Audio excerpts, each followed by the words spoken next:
이순신 장군은 노량해전에서 전사했습니다. 1598년 11월 19일 바다에 내린 어둠이 채 가시지 않은 아침 7시 30분경이었습니다. 지금 전투가 한창이니 나의 죽음을 알리지 말라 했던 그의 유언은 400년 가까이 지난 지금도 가슴 저리는 감동으로 남아있습니다.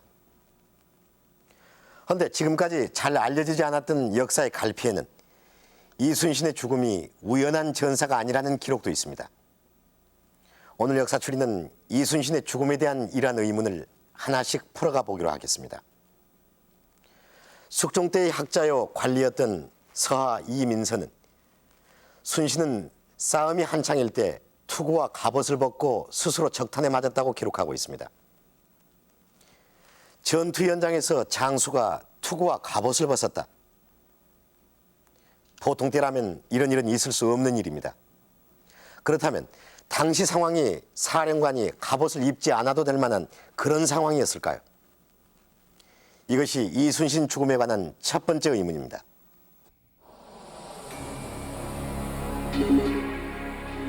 서하 이민서는 김충장공 전서에 이순신이 면주 선등했다고 기록하고 있다. 여기서 말하는 면주 선등이란 갑옷을 벗고 앞장선다는 것이다. 이는 중국 고사에 나오는 말로서 지는 전투에서 장수가 죽기를 각오하고 갑옷을 벗어던지고 선두에 나서는 것을 말한다. 그러나 노량해전은 지는 전투가 아니었다. 도망가는 적을 쫓는 이기는 전투였다. 기록에 의하면 전투는 이순신이 죽은 11월 19일 새벽 2시부터 시작이 됐다. 날이 밝기 시작할 무렵 400여 척의 외선이 침몰당한 상태였고 남은 50여 척의 외선은 관음포 안으로 도망간다. 그러나 관음포의 해안은 높은 절벽으로 둘러싸여 있어 도망갈 길도 없는 곳이었다. 전투는 이미 끝난 것이나 다름이 없었다. 그리고 이순신은 평소 다른 전투에서 항상 갑옷을 입었다. 유성룡의 징비록에 의하면 이순신은 출격 중에는 밤낮으로 계엄하며 갑옷을 벗는 일이 없었다고 한다.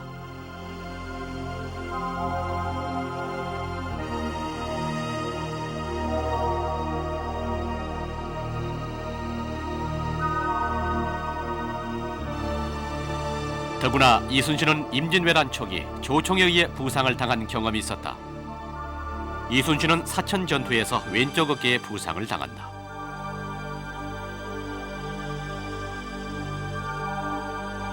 이때 이순신의 부상은 중상은 아니었지만 이로 인해서 상당 기간 고생을 한 것으로 전해지고 있다.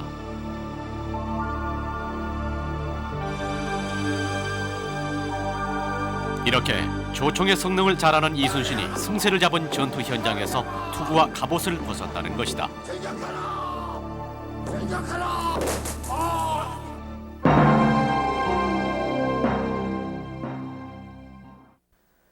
숙종 때 대제학을 지낸 학자 이민서는 광주 목사를 지낸 적이 있습니다. 이때 이민서는 이순신 휘하에 있었던 수군들의 후손으로부터 이순신이 얼마나 훌륭한 장수였는가 하는 많은 얘기를 듣게 됩니다. 이러한 인연으로 후에 이순신의 전적지를 직접 답사하기도 하면서 명량 대첩비문에 그 감동을 남깁니다. 이러한 이민서가 이순신이 전투 중에 갑옷을 벗었다고 해서 더욱 큰 의문을 불러일으키고 있는 겁니다. 이순신의 죽음을 둘러싼 두 번째 의문은 당시 이순신의 지위 위치에 관련된 것입니다.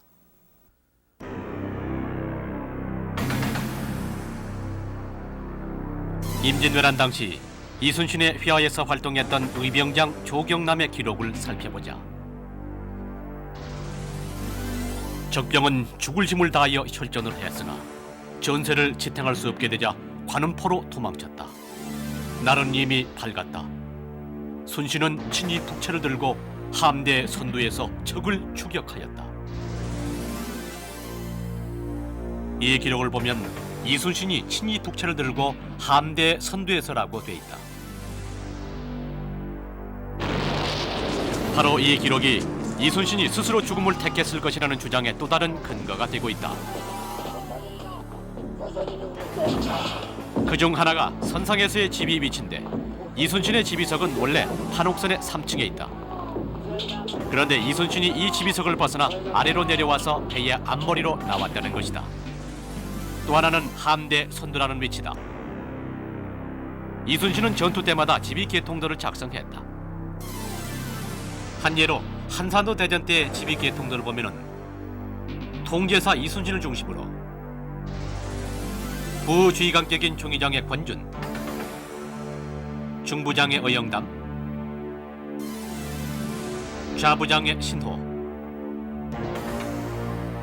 우부장의 김환, 전부장의 이순신, 후부장의 배홍림, 그리고 좌우 척구장의 각각 정운, 김인영 등 지휘계통을 정해놓은 것을 알 수 있다.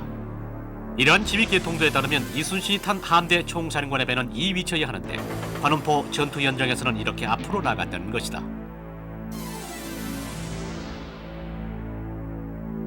도망가는 적을 쫓는 마지막 전투. 노량해전은 여느 전투와는 달랐기에 사령관선이 선두에 나설 수도 있었다. 그러나 당시 관음포 앞바다는 사령관의 배가 함대 선두에 서기에는 너무 위험한 장소였다. 관음포 안쪽 해안에는 외선 50여 척과 우리 측배 10여 척이 몰려들어 치열한 접전을 벌였다. 그런데 관음포 안쪽의 면적을 고려해 볼 때 이들이 대치한 거리는 겨우 4~5m 정도였다.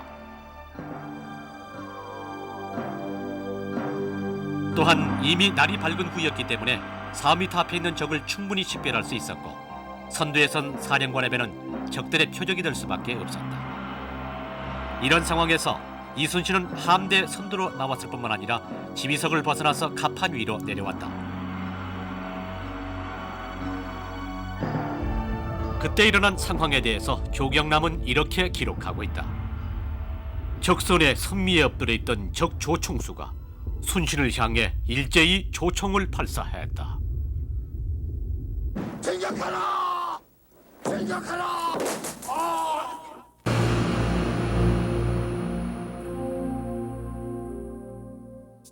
당시의 인물들이 남긴 여러 기록 중에 남원 진사 출신의 의병장 조경남의 난중 잠록은 비교적 상세하고 객관적인 자료로 평가되고 있습니다.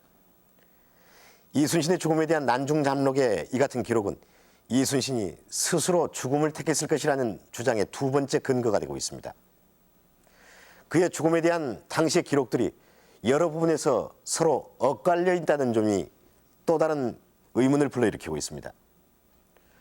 먼저 이순신이 어떻게 부상을 당해 죽었는가 하는 부분에 대한 기록으로 유성록의 징비록에는 이순신이 왼쪽 가슴에 유탄을 맞아 총알이 등 뒤로 간통했다고 되어 있습니다. 반면에 선묘종지에는 유탄이 왼쪽 겨드랑이를 뚫고 지나갔다고 되어 있습니다. 그런가 하면 이순신이 총탄에 맞아 쓰러진 뒤 누가 전투를 지휘했는가에 대해서도 이분의 행록에는 아들 이회가 전투를 지휘했다고 했고 안방준의 노량기사에는 군관 송희립이 했다고 기록하고 있습니다.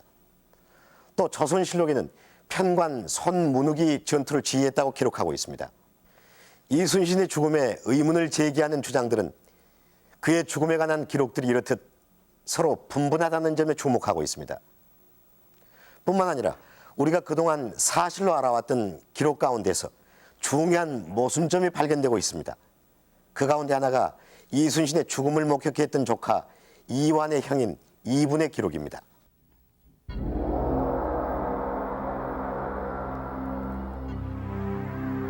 이순신의 조카 이분이 쓴 행록은 당시 정황을 이렇게 말하고 있다. 19일 새벽 이순신이 문득 지나가던 탄환에 맞았다. 얼른 방으로 들어갔기 때문에 종 금이와 아들 회 그리고 완이 이 세 사람만 보았을 뿐 다른 사람들은 전혀 알지 못했다. 그렇다면 그 당시 다른 장수들과 병사들은 어디에 있었던 것일까? 이를 위해서는 당시 판옥선 위의 상황을 알아야 한다.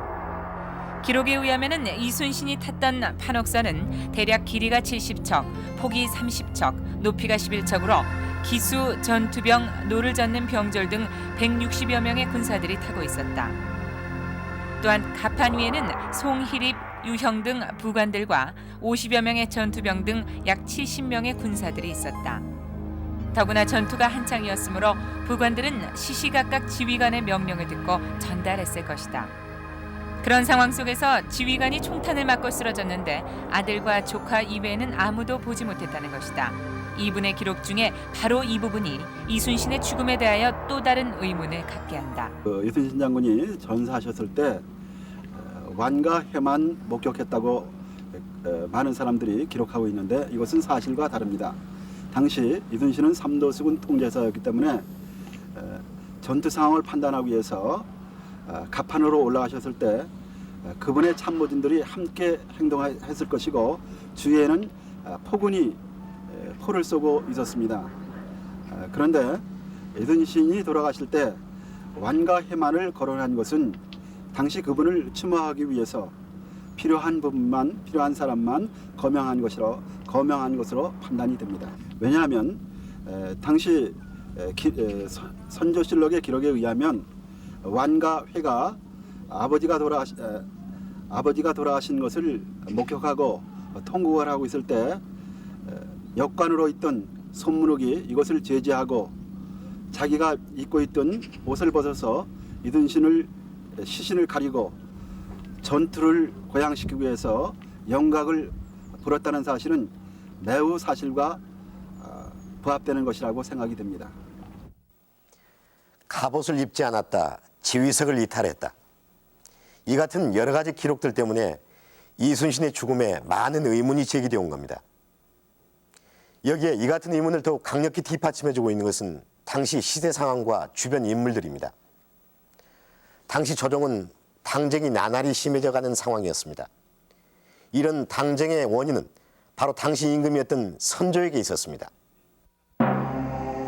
조선시대 붕당 정치가 시작된 것은 선조 초기. 그런데 많은 사가들은 여기에 선조의 영향이 적지 않았던 것으로 평가하고 있다.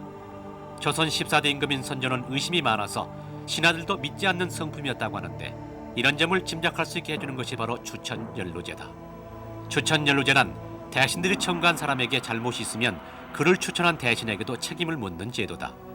실제로 선조는 크고 작은 사건이 있을 때마다 그 사람을 추천했거나 두둔하는 말을 한 대신들에게까지 가혹한 처벌을 내렸다. 이러한 선조의 조치로 인해서 무고하게 죽어가는 사람들이 많았는데 정예립 사건이 그 대표적인 예다. 선조라는 임금은 자신감이 없었던 임금이 아닌가 이렇게 생각이 됩니다. 다시 말해서 당시 동인과 서인 간의 그 당쟁이 격화될 때에 사실 그 통치권자로서 왕으로서 적절하게 여기에 대처하지 못하고 그때그때 상황에 따라서 우유부단한 처신을 하지 않았나 이렇게 생각이 됩니다. 정여립의 그 모반 사건이 일어나게 되자 서인 측에서 이 사건을 계기로 해서 동인 측을 공격하는 자세로 많이 활용을 했습니다. 근데 이때 선조가 좀 더 현명하게 이런 정여립의 모반 사건에 대처했으면은 당시 당파 싸움의 하나인 즉 서인이 동인을 공격하는 빌미로 이것을 활용할 수 없었는데 그렇지 못했기 때문에 선조는 이런 정여립의 모반 사건 때 원칙 없이 서인의 공격을 받은 동인들을 말이죠 파지시키고 귀양 보내는 그러한 우를 범했다고 볼 수 있습니다. 당시 선조가 이순신을 보는 시각은 어땠을까요? 1592년 임진왜란이 시작되고 왜군의 북상 소식을 전해들은 선조는 대신들의 만류에도 불구하고 스스로 한양을 버리고 피난길에 오릅니다. 백성들의 원망은 극에 달했습니다. 백성들은 임금인 선조에게 돌팔매질까지 하게 됩니다. 이때 이순신은 전라자수사였습니다. 그는 왜수군과의 전투에서 연전연승합니다.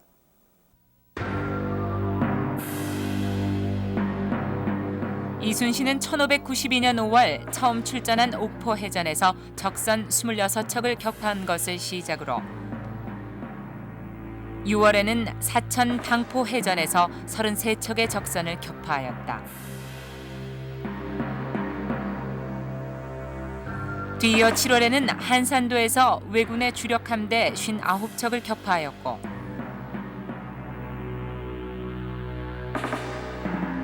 한 달 뒤인 8월 부산포에서는 135척의 적선을 격파하는 대승을 거두었다. 당시 왜군들의 해상 이동로는 두 갈래였다. 하나는 남해안을 거쳐서 섬진강을 타고 북상하는 방법이었고, 또 다른 하나는 울돌목 명량 해협을 지나서 서해안을 통해 한양으로 진격하는 방법이었다. 그런데 이순신에게 계속 패함으로써 해상로를 통한 이동과 물자 공급이 불가능해지자 왜군은 결국 경상도 해안 쪽으로 후퇴한다. 그 결과 이순신에 대한 백성과 조정의 신망이 높아지자 선조는 이를 탐탁지 않게 여긴다. 밖에서 이순신을 어떠한 사람이라고들 하는가? 이순신은 쓸만한 장수이옵니다. 그러나 원균으로 말하면 조금 문제가 있기는 하나 몸가짐이 청렴하고 용력이 있사옵니다. 이순신은 처음에는 힘껏 싸우더니 근자에는 적은 수의 적도 잡지 않고 군사를 일으켜 적을 토벌하지도 않으니 그 의중이 의심스럽구만. 이순신의 사람 됨됨이로 볼 때 과연 전투를 승리로 이끌 만한 자인가? 어떨지 모르겠어. 꼭 저렇게 한산도를 지켜야만 하는 것인가? 꼭 그럴 필요는 없는 듯하옵니다. 제찰사, 통제사 이순신은 맡은 일에 힘을 쓰고 있던가? 그 사람은 미혹스럽지 않아 맡은 바 일에 힘써 종사하고 있었사옵니다. 요즘은 적도 잡지 않고 태만한 듯한데 사람 됨됨이는 어떠하던가? 많은 장수들 가운데 가장 쟁쟁한 자라고 여겨지옵니다. 그리고 근자에 태만하였다는 말은 신이 듣지 못하였사옵니다. 소신의 생각으로는 경상도의 많은 장수들 가운데 순신이 가장 훌륭하다고 여겨지옵니다, 전하. 내 들은 바로는 원균이 국사를 위하는 마음이 지극하고 죽음을 두려워하지 않는다던데. 원균은 전공이 있기 때문에 인정하는 것이지 그렇지 않다면 결단코 기용해서는 아니 될 인물인 줄로 아옵니다.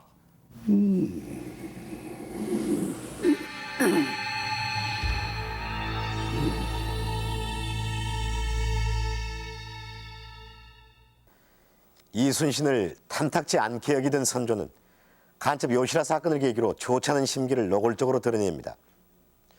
1596년 11월 4년간에 걸친 명나라와의 강화회담이 결렬되자 왜군은 재침을 서두릅니다. 당시 이순신은 견내량이 있었습니다. 오늘날의 거제대교 아래에 있는 견내량, 이곳은 서해안으로 진입하려는 왜군이 반드시 거쳐야 하는 병목과 같은 곳입니다.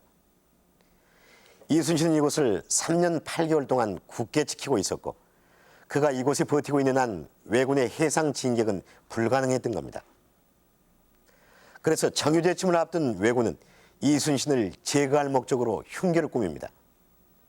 이때 왜군이 이용한 인물이 간첩 요시라입니다.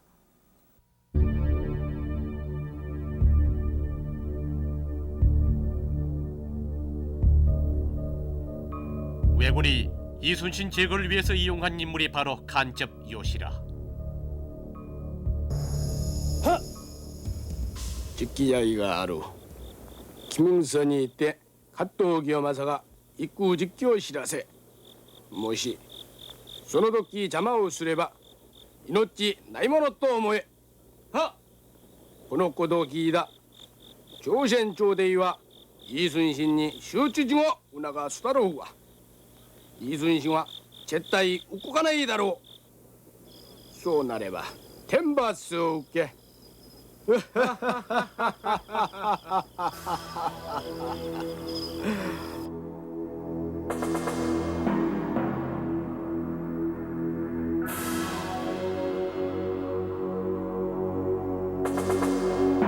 왜군 수뇌부의 계략에 따라 간첩 요시라는 평소 친분이 있던 김응서를 찾아온다.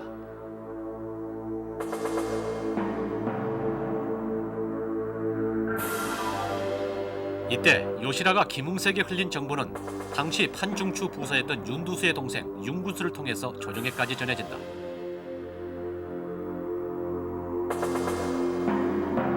그 내용은 이랬다.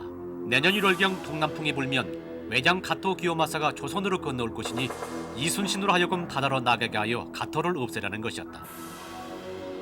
이윽고 1월이 되어 가토 기요마사가 건너오고 있다는 소식이 전해지자 선조는 이순신에게 출전 명령을 내린다. 출전 명령서를 받은 이순신은 상황을 소상히 짚어가며 군대 이동의 불필요함을 알리는 장계를 올린다.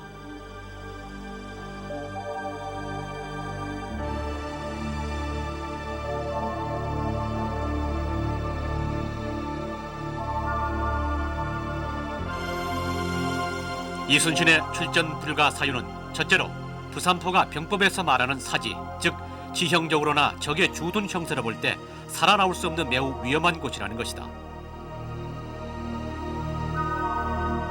두 번째는 동남풍이 불 경우에 대마도에서 부산까지는 7시간이 걸린다.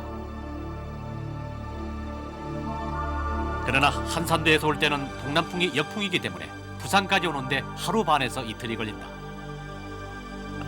또 미리 부산에 가서 갓도를 기다리는 방법도 있다. 그러자면 도중에 하룻밤을 정박해야 하는데 거제도 남쪽은 바람이 세고 암초가 많아서 배를 정박시킬 수 없다. 그 방법이 아니라면 가덕도 방향으로 가야 하는데 가덕도에는 이미 왜군들이 있었기 때문에 불가능했다. 그리고 무엇보다도 갓도로는 이미 부산에 도착해서 이순신이 오기를 기다리고 있었다. 당시 이순신의 판단은 매우 옳았다고 생각이 됩니다. 왜냐하면 병선수, 인원수 모든 면에서 열세 있던 이순신은 강한 왜군을 막기 위해서는 협수로 해서 길목에서 적을 지키는 전법이었습니다. 그런데 당시 조정의 명령은 여기 한산도에 있는 우리 수군을 이끌고 부산 앞바다로 나아가서 적을 막으라는 것이었습니다. 이순신은 이 명령에 복종하기 위해서 먼저 전제 조건으로 안골포와 가덕도에 있는 왜군을 육군이 밀어내줌으로써 우리 해군이 부산 앞바다로 나가기 용이하게 해달라는 요구를 했습니다. 약한 군으로서는 강한 군대와 전투를 하면 패배할 것이 분명합니다. 따라서 패배할 것이 분명한 전투를 회피하고 승리할 것이 분명한 길목 전투를 주장했던 것이 바로 이순신의 전법이라고 생각이 됩니다. 당시 이순신의 장계는 부산포로의 진격이 얼마나 무모한 일인지를 조목조목 설명해주고 있습니다. 그러나 선조는 이순신이 자신의 명령을 따르지 않자 그에 대한 감정을 노골적으로 드러내기 시작했고 여기에 이순신의 반대파인 서인들의 입김도 작용합니다. 당시의 의전회의의 기록은 선조가 얼마나 집요하게 이순신을 잡아들이려 했는지를 잘 말해주고 있습니다.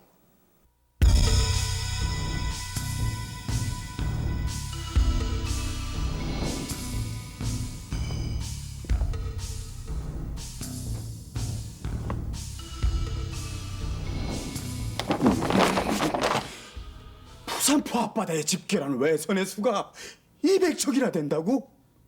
이순신은 조정의 명령을 듣지 않고 전쟁에 나가길 싫어하여 이번 계략을 시행하지 못하였으니 통분하기 이를 데 없나이다.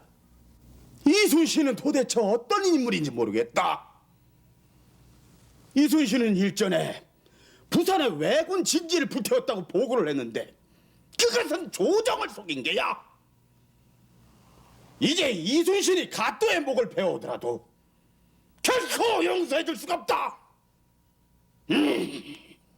이순신은 신열에서부터 아는 자로서 맡은 바를 잘 수행할 인물이옵니다. 이번 일은 사항께서도 수차에 걸쳐 통촉하고 계실 뿐더러 온 국민이 분노해하고 있습니다. 위급할 때 장수를 바꾸는 것은 어려운 일이나 이순신을 파직시켜야 할 듯하옵니다.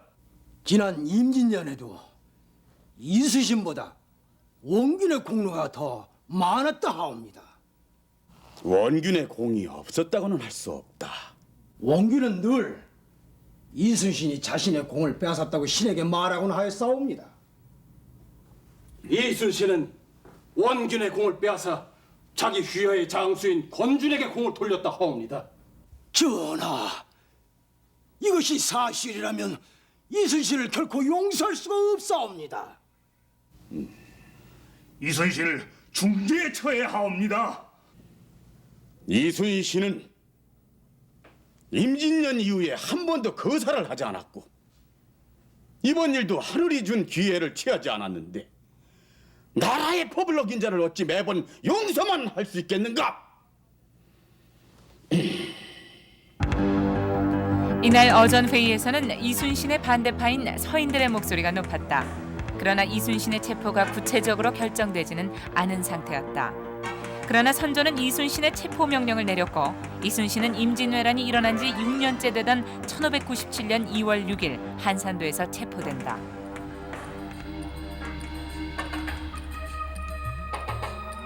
이순신에 대한 신문은 3월 4일부터 11일까지 8일에 걸쳐 이루어진다.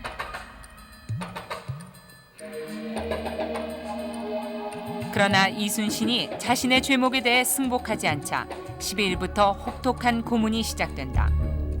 이때 선조는 다음과 같은 내용의 유서, 즉 비밀 명령서를 내린다. 이러한 여러 가지 죄가 있으므로 법으로는 구원할 수 없으며 마땅히 법대로 사형하라. 신하로서 임금을 속인 자는 반드시 사형에 처하고 용서할 수 없다.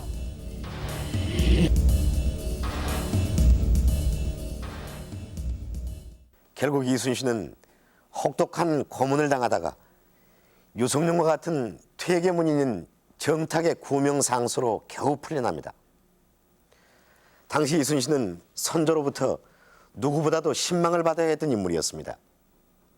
그러나 상황은 그 반대였습니다.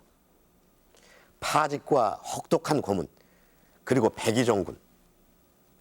헌데 이 무렵 이순신뿐만 아니라 장수들이 무고하게 옥고를 치르는 일이 또 있었습니다. 임진왜란 당시 매침에 전혀 대비하지 못한 관군이 참패를 거듭하자 전국 각지에서 의병들이 일어나 항전을 전개한다.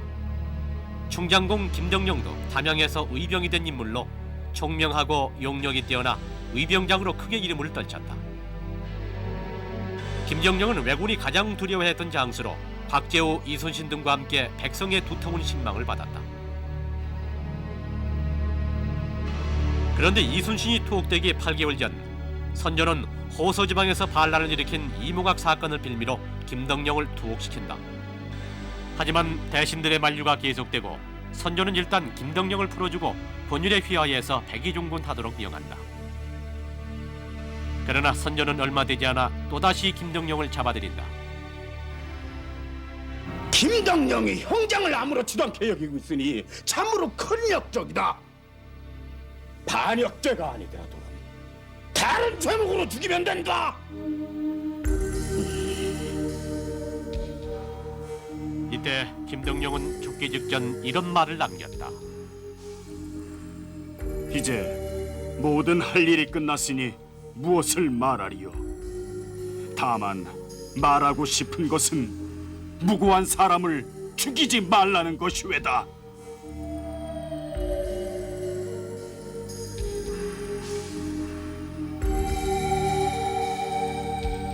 기록에 의하면 김덕령의 옥사는 다른 의병장들에게 큰 충격을 안겨줬다.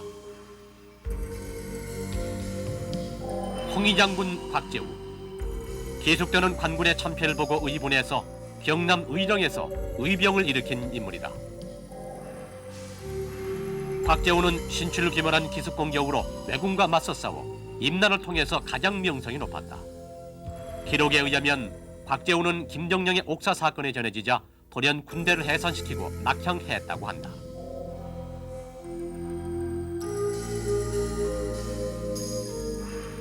그렇다면은 왜 이러한 인물을 갖다가 아직 전쟁도 끝나지 않았는데 죽였어야 되는가, 이런 안타까운 생각을 하게 됩니다.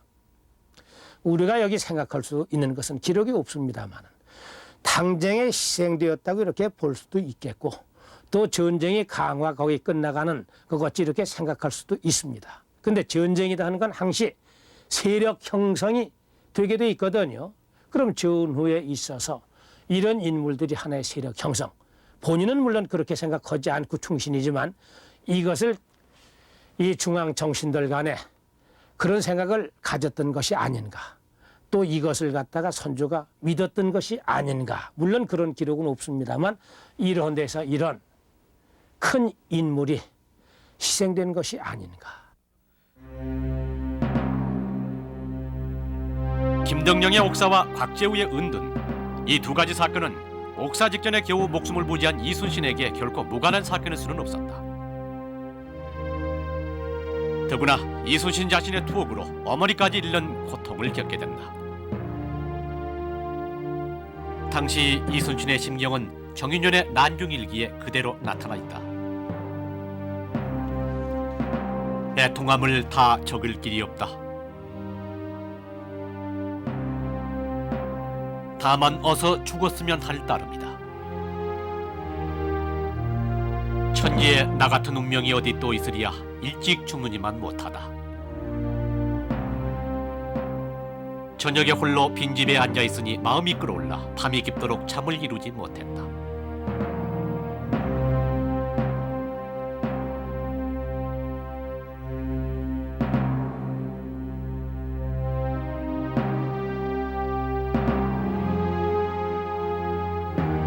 정윤현의 난중일기에는 죽고 싶다는 말이 무려 8군데나 나오고 있다. 당시 시대를 보면서 느끼는 이런 불안감은 이순신 혼자만 느꼈던 것이 아니다. 난중일기를 보면은 당시 도 제찰사였던 이원익도 세상의 개탄스러우며 죽을 날만 기다린다고 토로를 한 적이 있다.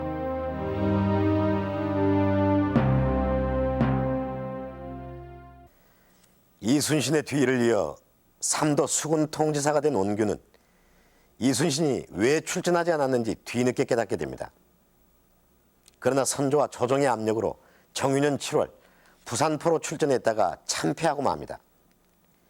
이후 대신들의 천고로 다시 수군 통지사로 돌아온 이순신은 12척의 배로 명량 앞바다에서 또 한 번 대승을 거둡니다. 이때 이순신에게 충격적인 소식이 전해집니다.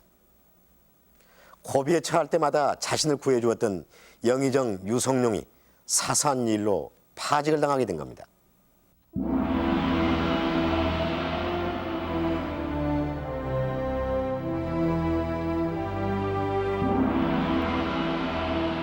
임진왜란이 막바지로 치닫던 1598년 10월 무주 사건이 발생한다. 무주 사건이란 명나라 장수 정응태가 명나라 황제에게 선조를 비방하는 상소를 올린 사건을 말한다. 대신들이 정응태의 상소를 무주라고 낙인을 찍은 것은 왕에 대한 비방이 실린 까닭이다. 이 일을 두고 서인들은 명나라의 항의 사자를 파견해야 하며 일이 왕에 대한 사건이므로 영의정 유성룡이 자진하여 다녀와야 한다고 주장한다. 그러나 유성룡은 이 일에 동조하지 않았다. 유성룡은 일개 사대부가 판단한다고 해서 임금에 대한 평이 달라질 것이 없다고 말한다. 그러자 윤두수 등 서인들은 이 일을 빌미로 유성룡이 무책임하다고 주장을 하며 영의정직에서 파직시켜야 한다고 주장한다.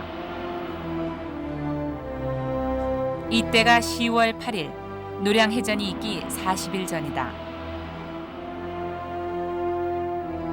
이순신에게는 고비 때마다 구해주었던 인물이었고 선조에게는 가장 신뢰받았던 재상 유성룡. 그도 결국은 당쟁의 희생자가 되고 만 것이다.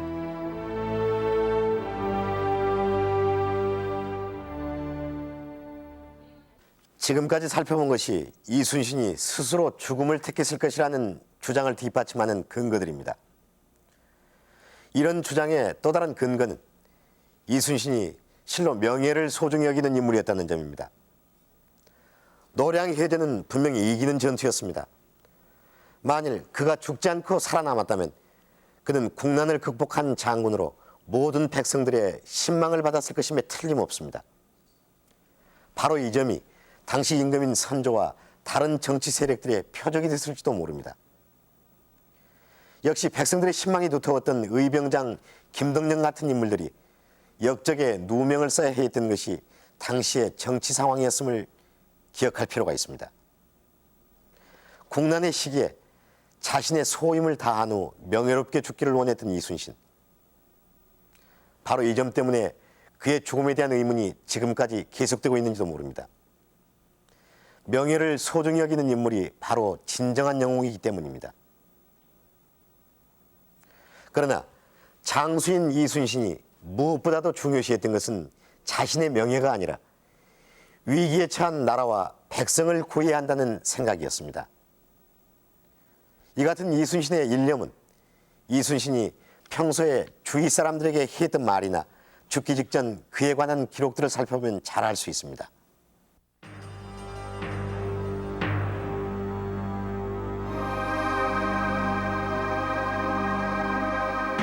11월 초 도요토미 히데요시의 죽음과 왜군의 철수 움직임을 알게 된 이순신은 최후의 전투를 준비한다.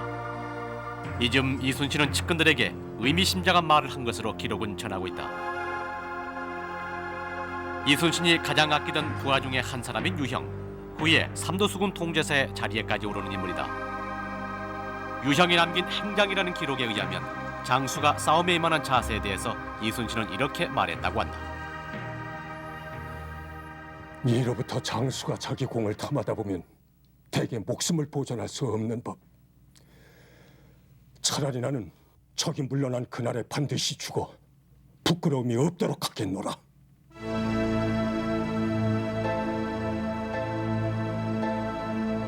내가 밤에 천문을 보니 대장의 별이 희미에 가더이다. 머자나 궁에게 화가 미치리이다. 궁이 어찌 이를 모르리요. 그런데 어찌하여 무후제갈량의 예방법을 쓰지 않소이까.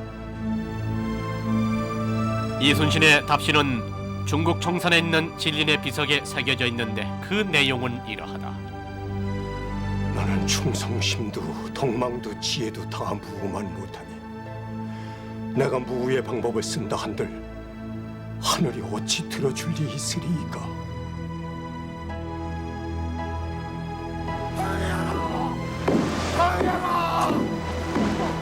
생각하라! 생각하라! 평시에 사람을 대하실 때 나라를 욕되게 한 사람이므로 오직 죽는 일만 남았다고 하시더니 이제는 강토를 되찾고 원수들마저 물러갔는데 어찌해서 평소의 맹세대로 실천에 옮기셨소?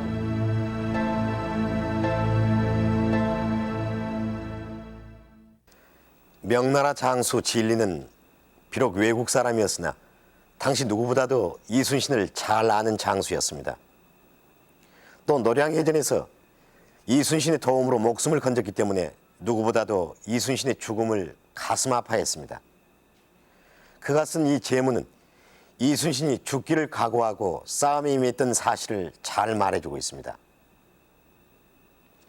충무공 이순신, 그는 국난을 맞아 자신의 운명을 하늘에 맡기고 왜적들이 이 땅에서 물러갈 때까지 장렬히 싸우다 숨져간 정말로 위대한 장수였습니다. 오늘 역사출이 여기서 마칩니다.